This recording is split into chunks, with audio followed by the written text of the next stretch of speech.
on finite groups, and I want to report a little on that before going to the topic of today, because I was describing last time the big progress in finite groups, but I was also criticizing the situation with Atlas, because Atlas is an extremely useful book, but with absolutely no indication on the demonstrations. It gives character tables, but does not even give the idea of how they were computed. Of course, they were computed using computers, but also some hand computations. But they didn't tell which ones. So I really didn't like it, and I said so, and the lecture was videotaped, and the specialist noticed it, and they took it seriously. That's rare that people take seriously criticism. So they did that, and a team of 3 specialists, I think their names are Roger, Mahler,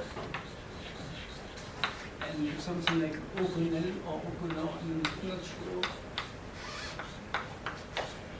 They wrote a paper which is in the archive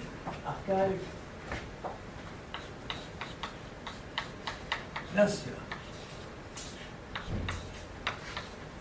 in which they explain that there exists at the moment a very strong program for computing groups, their order, their conjugacy classes, and their characters. The program does the following.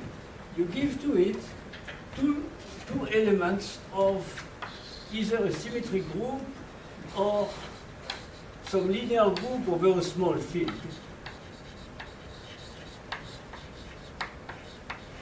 Maybe F2, and not too large, but pretty large. So you give 2 elements, and you ask, and the program generates a subgroup and tells you the order of the subgroup, the conjugacy classes, and the character table.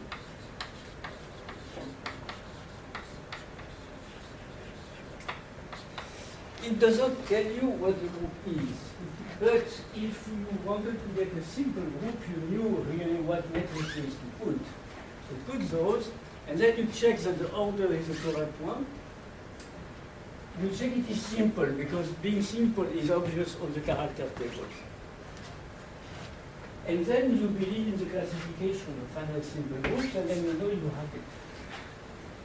So the program worked. We explain that for all the groups in the table, except the monster M, the baby monster B, little smaller than the monster, and then there is a central extension of order 2 of the baby monster.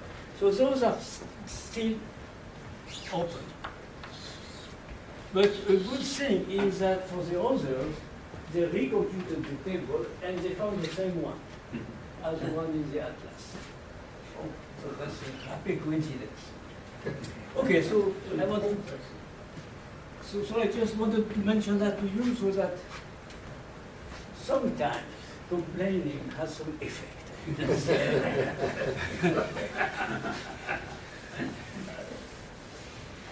I don't think I will do complaining today. Today I've chosen as a topic, well, by my mind it was 1967, and then when I wrote to the secretary I said that's 40 years ago, and then I remember that it was 6 years, a good year in number theory, so I had to have the number high, so I said 50 afterwards, so it's 50 years ago.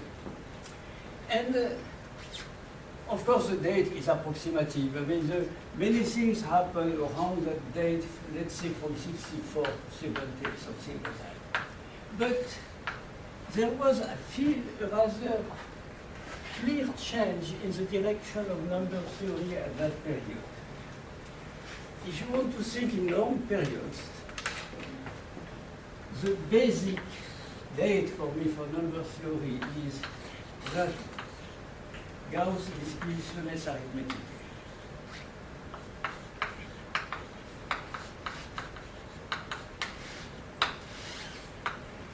And one can say that this gave loads of things, essentially a billion extensions of number fields were started there with quadratic reciprocity and continued during the whole century and continued up to RT reciprocity law. Reciprocity, it's difficult to date because, as you probably know, Artin published it as a theorem that is really theorem in German, equivalent.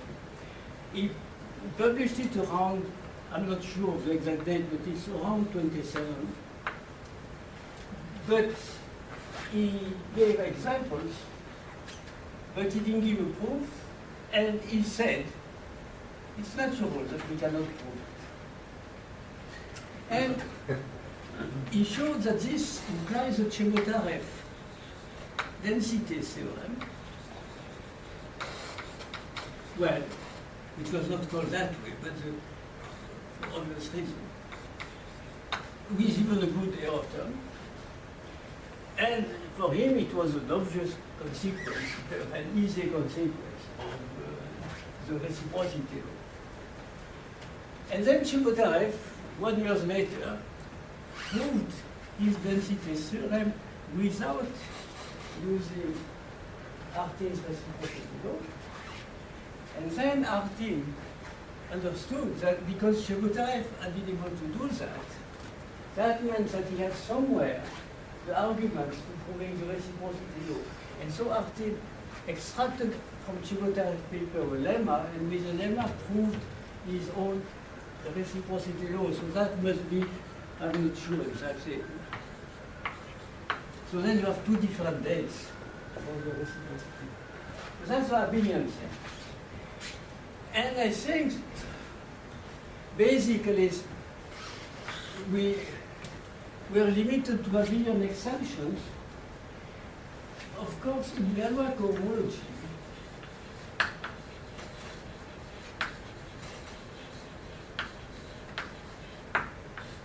various people starting, I don't know exactly with whom, maybe Hoshi Nakayama and then Artin Tate, they showed that the theorem of class field theory implied information, excellent information on the cohomology for arbitrary Galois extensions.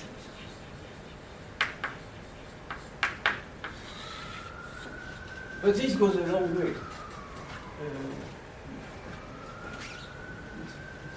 It's much less than understanding the Galois extensions themselves. And the cohomology is much simpler than the object. For instance, at that period, there was essentially no way to understand even extensions with the alternating group A5. How can you parameterize them? How many there are? It's totally open. And so, I would say that the history of the abelian size went up to about that date. At that date, there was a real change. The change was brought up by several different things. There was the theory of motifs, Grothendieck.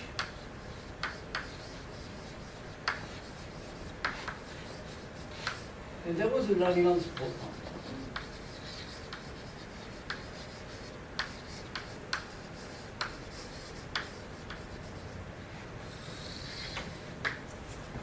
And the two things were,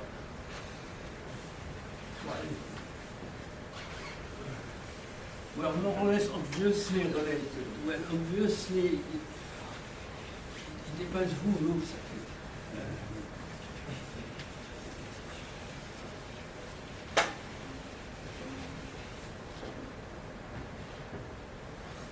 I don't think Grothendieck ever tried to understand Langlands' program. It was not in his way of thinking. I mean, the Langlands program was really a jump into new things, and that was not the way Grothendieck would work. To take just logical steps one after the other. And those logical steps are still lacking now. On the other hand, Langlands was more or less aware of the connection with motives. Now, what is exactly, I guess here most people are familiar with motives. And one thing that you do with motives, that Grothendieck did, was to attach to them algebraic groups. And in this interesting case, reductive groups.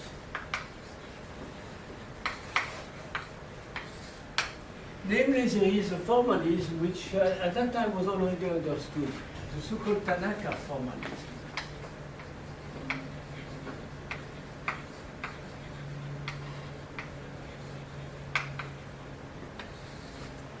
Tannaka, in the 30s, published a theory which was about compact Lie groups.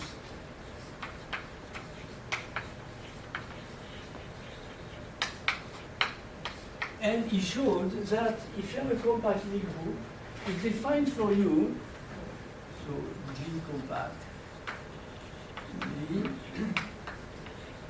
it defines the category of linear representations, which has a tensor product. So it defines what we now call a tensor category. And he showed that if you know the tensor category, you can recover the group from the category. More precisely, suppose you have an element G in G, and you have some representation of the group V, then that will give you an endomorphism, an element, G of V. And so, what you do is the following. You take conversely, for every V, you take an element here, and you insist that for direct sum and tensor product, it's compatible. And then it comes from G. Roughly. So that was for compact Lie groups, but it was not difficult, not too difficult, to extend it to reductive groups.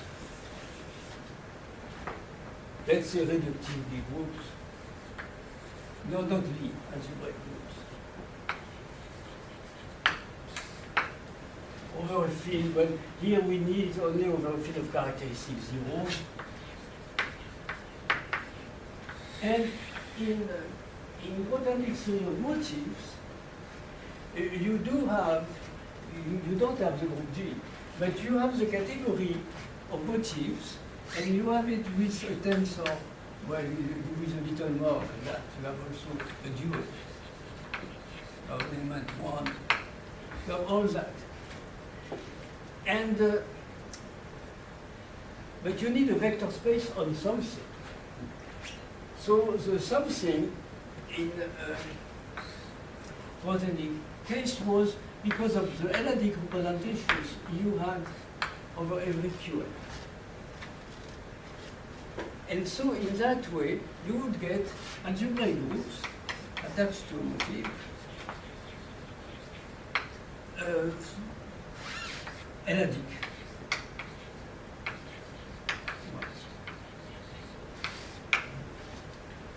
But you got a little more than that. So for instance, if you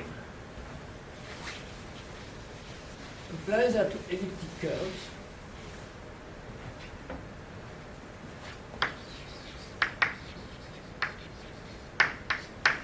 then the analytic motif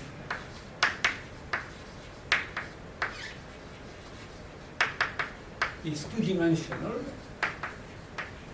it is essentially the tate motif, the tate group tensor with QL,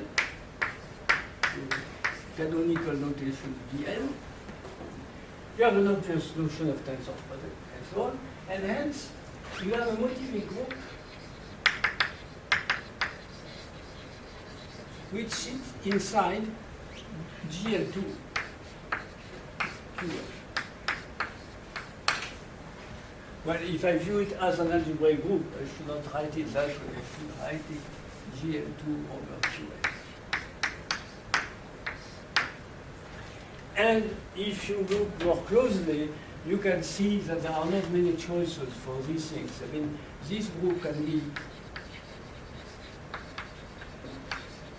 either GL2 over a number of fields, or a Cartan subgroup, a torus Cartan subgroup, that is maximal torus, or the normalizer of the Cartan torus. So dimension 4, 2 and 2, but that one not connected. Two connected component, and this one's connected. And so you are going to attach to an elliptic curve a group like GL2, and not at all in the standard way of constructing the J function. It's a completely different thing. And also, the points of that group had some rather neat relation with the Galois group of L division points.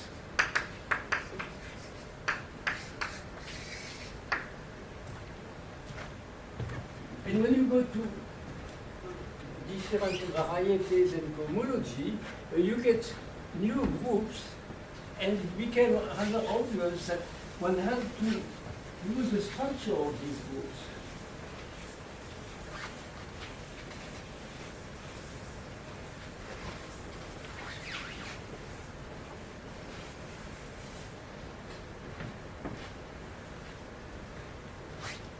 And so number theorists began to understand that to do what they wanted to do with, say, abelian varieties and so on, they had to look seriously at the category of reductive or semi-simple algebraic groups,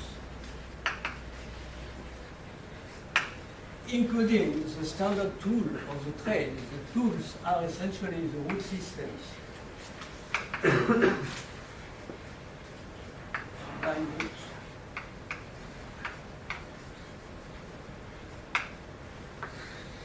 So this was the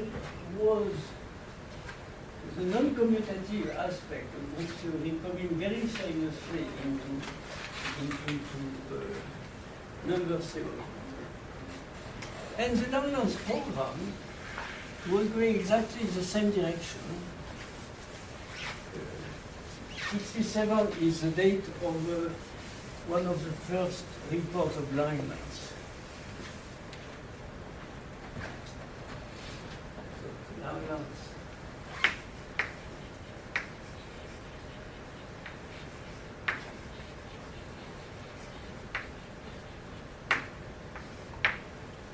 Let me put some of the aspects of the Langlands program which were really very interesting. Suppose that first there was a base change.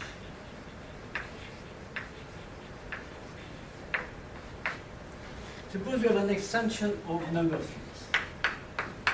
You have a K-finite extension. And you call gamma E, gamma K, the Galois groups, I mean the Galois groups of the algebraic, some algebraic closure, yeah, of K bar. Now, when you have Galois representation on gamma k, you can restrict it to gamma e, so you have, with no effort at all, a Galois representation on k gives you 1 for e.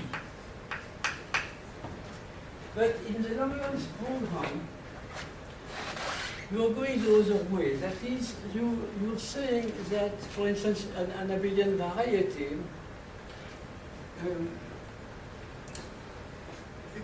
corresponds to representation of the corresponding group. Okay, take the example of an elliptic curve. In that case, the Langlands group and the motivic group will be GL2 if you assume no complex multiplication. And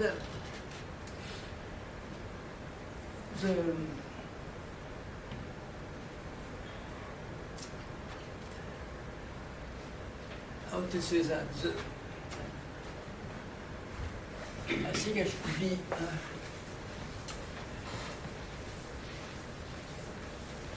I should explain a little more for elliptic curve. For elliptic curve, the Langlands program was indicated to you what was called later the modularity conjecture. I think I have to speak about that a little.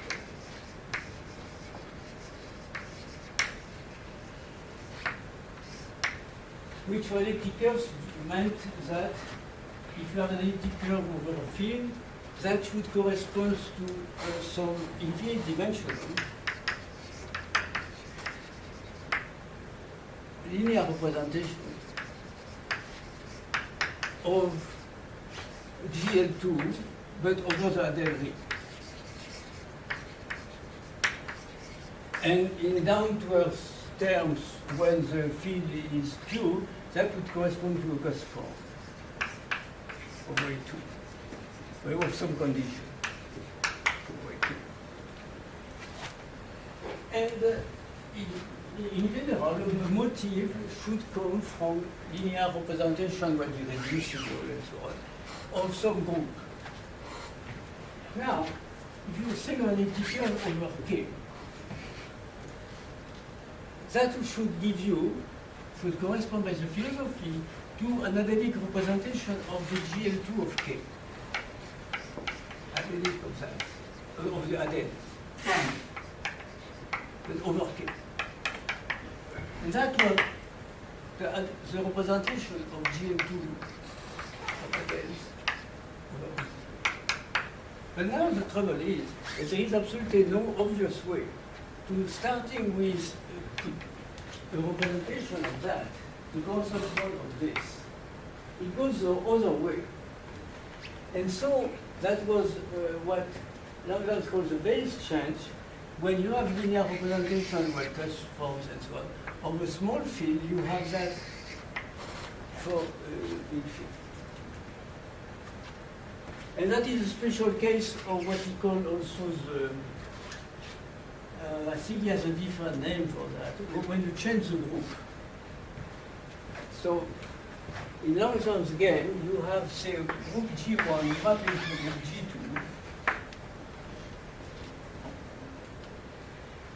Then the obvious thing does not work. If you have a Gauss form or linear form, adelic representation of G1, it's not obvious you get one of G2, but that was conjectural.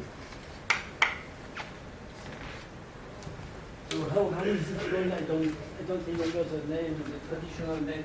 Base change is just changing the field, and that is called something else. Functoriality principle, I think. Yeah, I think it's a functoriality principle. That is that you have a map. Functoriality. Yes. That is a functoriality. So in '67, he published that, and at the time I was interested in analytic properties of elliptic curves, and I saw clearly that he was doing things in the right direction and it was compatible.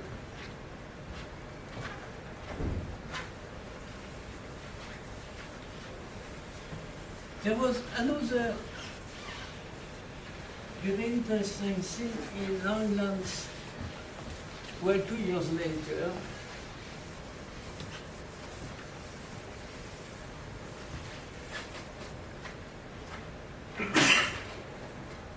So I want just to quote what is now called the ranking.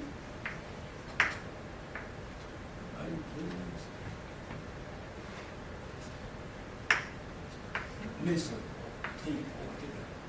I think Grothendieck would call it a trick, you know, because he didn't like it, but I like it, so. The rankings method, which was explained in general by Langlands in the 1969 paper, the Yale notes,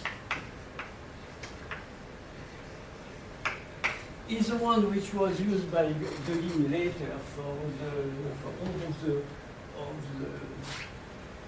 the conjecture, and it is essentially the following. Suppose you have a function LOS, which is, let's take the simplest case, 1 minus 1 alpha p, well, several alphas, alpha 1 p minus s, and then other terms of the same kind. And the conjecture that you want to prove, so to be proved, is that the alpha I, p of size at most 1, in fact equal 1 most of the time. And what kind of information are you giving? Well, you're supposed to know that this L function is holomorphic for the part of S bigger than 1. Maybe you need to know a little at 1, but I'm not sure. I don't think you really need that. And you want to prove that. Well, the fact is that it's not very reasonable, but at least you can prove, maybe there are some positivity assumptions, but you can prove that it's not too bad. P to the exponent 1.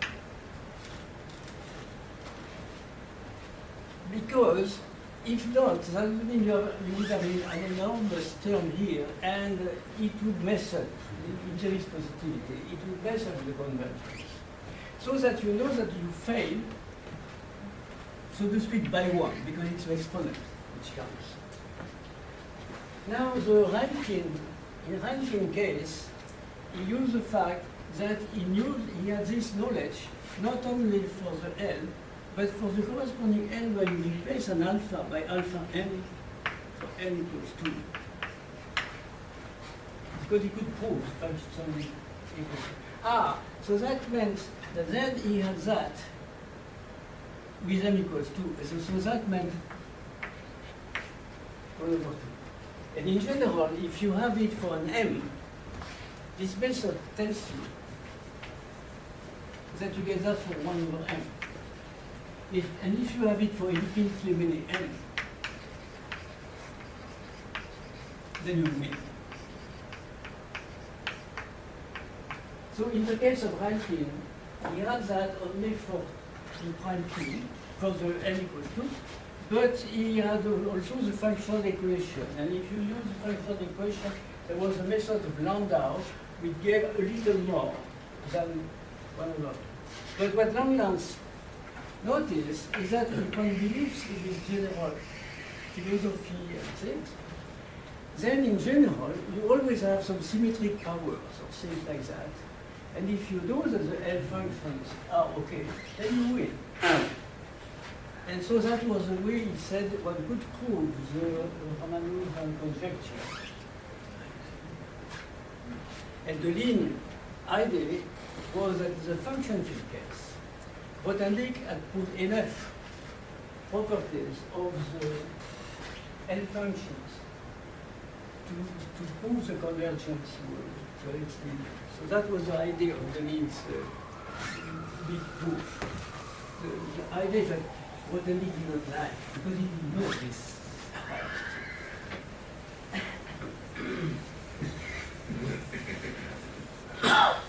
And he did not like estimates and capital Q things.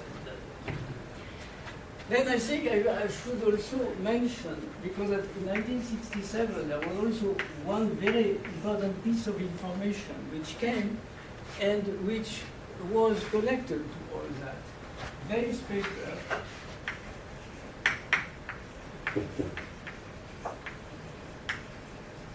on, what is it? Bestimmung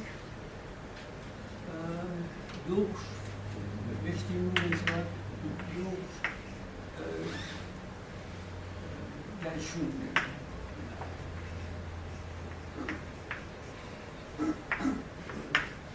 You remember the title? I don't know, but I do remember that there's a plural there. Yeah, exactly. That is, they had written that paper in German. And Hecke wrote this. And he had taken the title of paper of Hecke, which is characterization of modular forms, essentially, using functional equation in Hecke. And the equations. The point was, already at that period, we were, most of us were thinking that maybe elliptic curves over Q would give us an n function with the type of functional equation which is the same as for modular forms. Way two.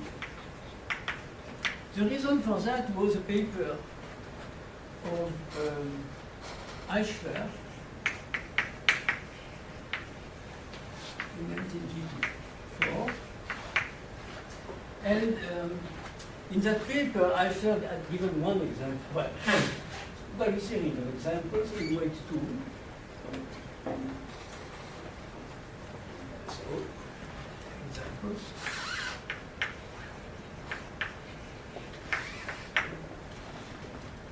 And in 1955, there was a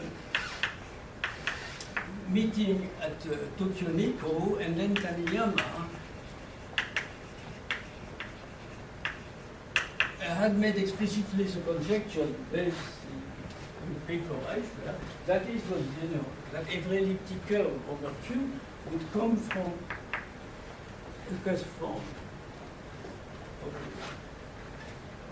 weight 2. One defect of Taniyama's wording is that he stated it in high generality for an algebraic number field, and then the notion of modular forms that he said modular form didn't make any sense.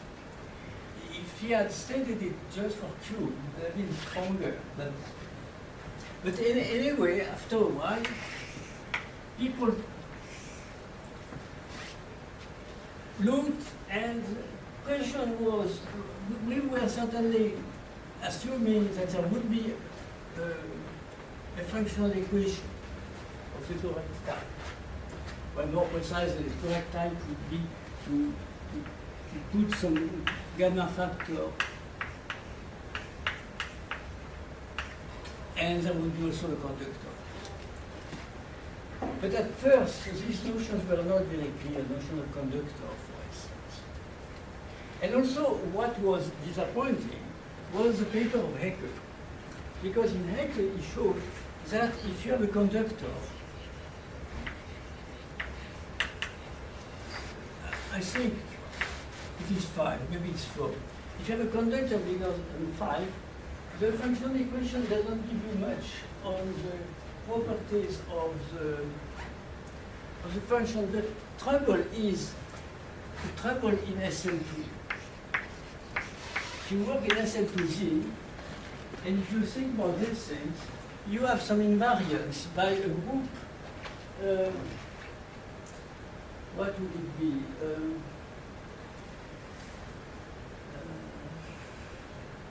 It's something like like this, and something like that, proof generated by this and that. And that has infinity length. And infinity length means you're just lost. I mean, you have a ribbon surface with many holes and no. So the idea of Bell was that, and then it's a theorem of Bell, is that if you have functional equations, not only for the series you're working with, a series like that, for, well, functional equation is not for that, it is for the corresponding L, and so on, for A and L minus L. If you have it for L, and also for the twisted form, maybe I should call them Tate twist.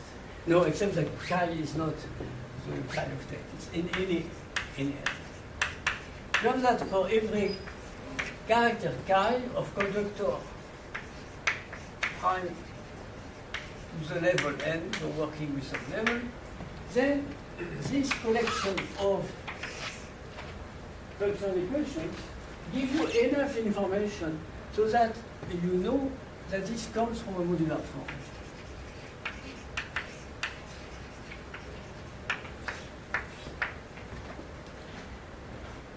But what kind of information do you need? That was also extremely exciting to see what was the condition. When you write a functional equation, you have various terms in it. You have the L of S and more or less 91. You have some gamma factor.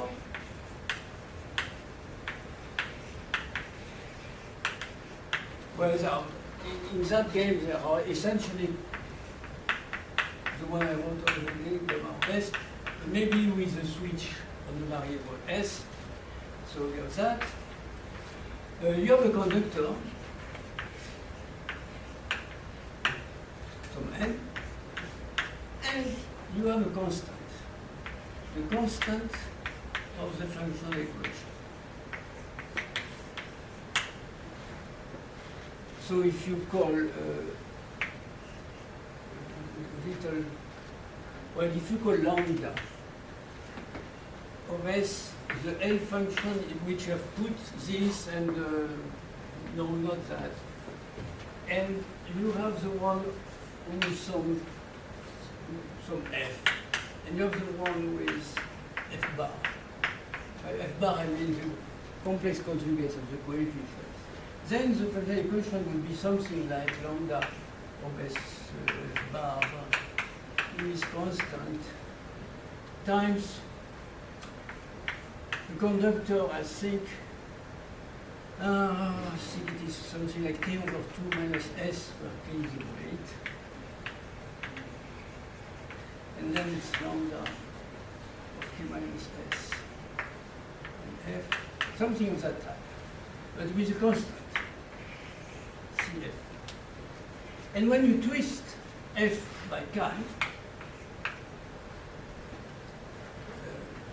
as here, then you will have to ask for a functional equation with a different constant.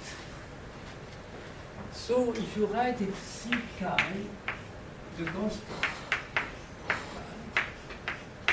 they give a formula.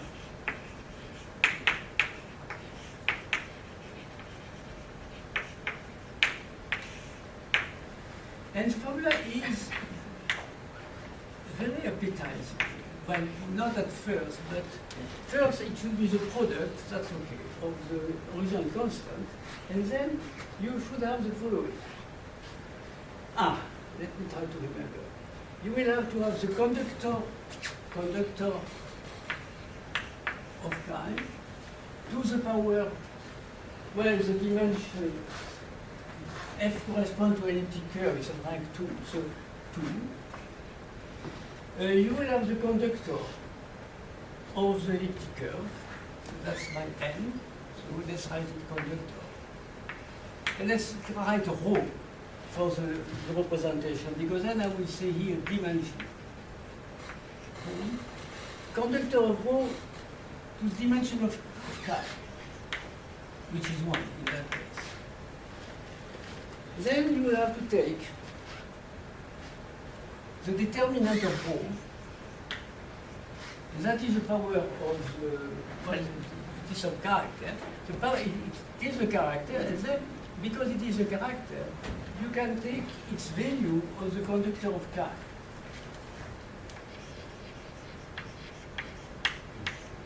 And for symmetry, let's see. No, sorry, there is something. Well, I'll continue that, but there is something to be changed. I have to take the determinant of chi, which is chi, to the conductor of rho. But I think I made a mess here. Let's see. I think that the correct formula is the constant here with degree dimension of chi, which is 1. That's what I written correctly. But then I should write the constant of chi to the power dimension of rho, which is 2. I think that's correct.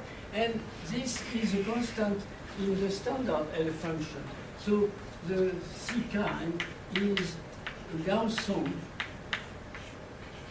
over its absolute value, well, to an inverse. And then when you raise it to the power 2, you found the Gauss sum divided by the Gauss sum of the. So I think, do you remember whether that is the formula? I like the chi of the conductor of rho there, but I don't well, I think there is a sign also. I mean, this is true yeah. up to a sign. I think it is a minus here. I like the minus even better. I think the minus is There's a minus. But I remember when I read Ray's paper, I tried to write it in a way which would make sense for any tensor product of representation. That is that you take the constants, and you take the obvious thing with the exponent, but then you have to do something like that. Okay, so what they prove that if you have that for many chi, you win. A few years later, that kind of thing was clarified by Langlands. Langlands had in his theory a formula for the tensor product which was exactly what we wanted. Now this gave us, I mean, people interested in that, like Gerson and Bayer, but that gave us a lot of confidence into the Tannaka conjecture. Because you could see there was a good reason for it. So that's why it was called, well, the terminology was a bit strange. At first it was called Ray conjecture. Then came, I think I insisted on that, that is what I consider as a correct Tannaka conjecture. And then Lang and others introduced, I think US politics now have introduced a terminology. I think I will call it alternative. Terminology.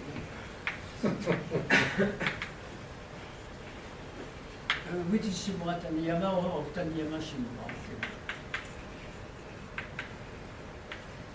It's interesting analogy because the way alternative facts come to be accepted is when they are repeated enough time and with shouting loud enough.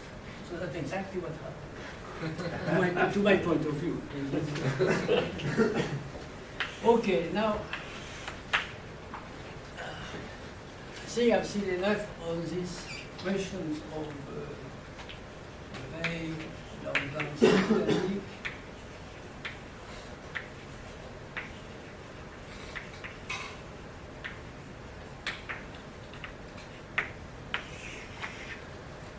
It's interesting thing to ask what relations those three people had together, because they could not read Grothendieck, Grothendieck could not read Weil, but I think Langlands could read Weil well enough and more or less Grothendieck, so that it was not so obvious. And then you may ask, what is the situation up to now for these things? Well, for the theory of motives itself, one can say that not in 50 years, the basic questions have not been solved. So for motives, it's not very good. The point being that the Roche conjecture is still in the way. And some people believe in the Roche conjecture, like what I did, and others don't believe. And the situation would be cleared up if we had a nice counterexample, or a nice proof. And so until we have that, the theory of motifs like Grothendieck made it is a bit in the air. On the Langlands program,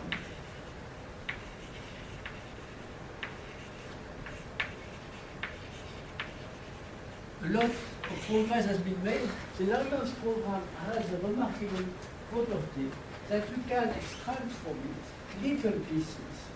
And these little pieces can be done usually with several hundred pages each time, and they are little to state, but not to prove, but they are provable. And so a lot of progress was made, culminating, for instance, in the Satotate conjecture for elliptic curves,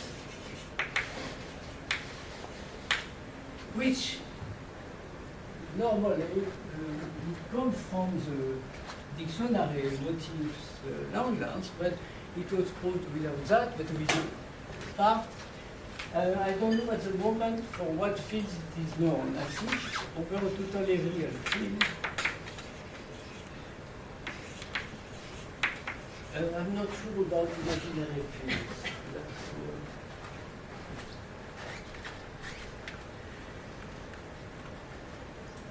That's one of the most remarkable parts. Even over Q, it is not totally satisfying, because over Q it belongs to looking at the symmetric powers of the, let's say, the elliptic curve or the modular form. And the symmetric powers, by Langlands base change, you see the typical, no, but not base change, the functoriality principle will mean that you go from GL2 to GL, say, n+1, or whatever it is. What is the dimension? I think it's n+1. By sim n. And so, a modular form, ordinary modular form, should give you something modular there. Now, this I've asked Clausel. Clausel wrote the paper describing the relation between motifs and Langlands, and I think it tells me that this is okay for n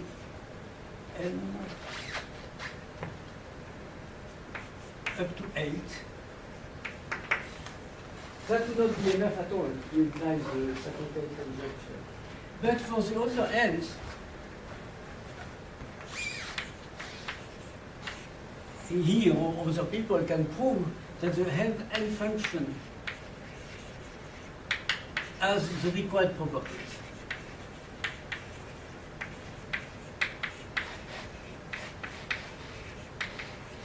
The required properties being that it is holomorphic, or it should be non-zero at some point. And that's enough. But you see, this is less than knowing that it comes from the an infinite representation. It's less, but good enough. So I think I would stop here, especially if you have questions to ask. But don't ask me too much on the Langlands. That is my weak point in the lecture. But on Galois properties, yes. Okay, do you have some questions?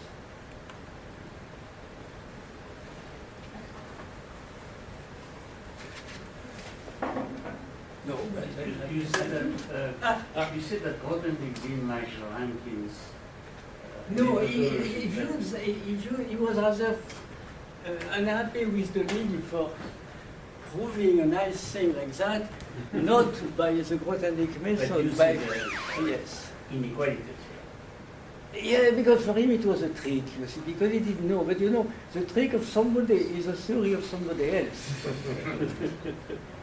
Or very often what you introduce a trick, then people use it and it becomes the theory of. And no, in fact, I had discussed with Deline the ranking stick a few weeks before we applied it to the function space, but I never had the idea that it would work there. Okay? That was in 1973. I think so, yeah. I think that is the date of the Deline's. And this proof of the Raman-Ring conjecture was also based on the same? No, not really. No. When Deline proved the Raman-Ring conjecture, so to speak, he had already done it. That is, he had shown, but not published in detail. He had shown that there are elliptic representations corresponding, and coming from the cohomology, the variety. So as soon as he had proved the very conjecture, the Raman value was automatic. So because the initial way of Langlands would have required much more. No, it was in this type of number theory, if you can stay within a fixed prime, things are much easier, because then you are in algebraic geometry and you have a lot of things. If the prime is running, then you're in trouble. Very interesting trouble.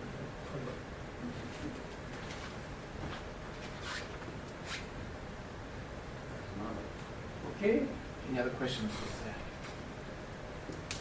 In that case, let me ask you all to thank Serre for fantastic work.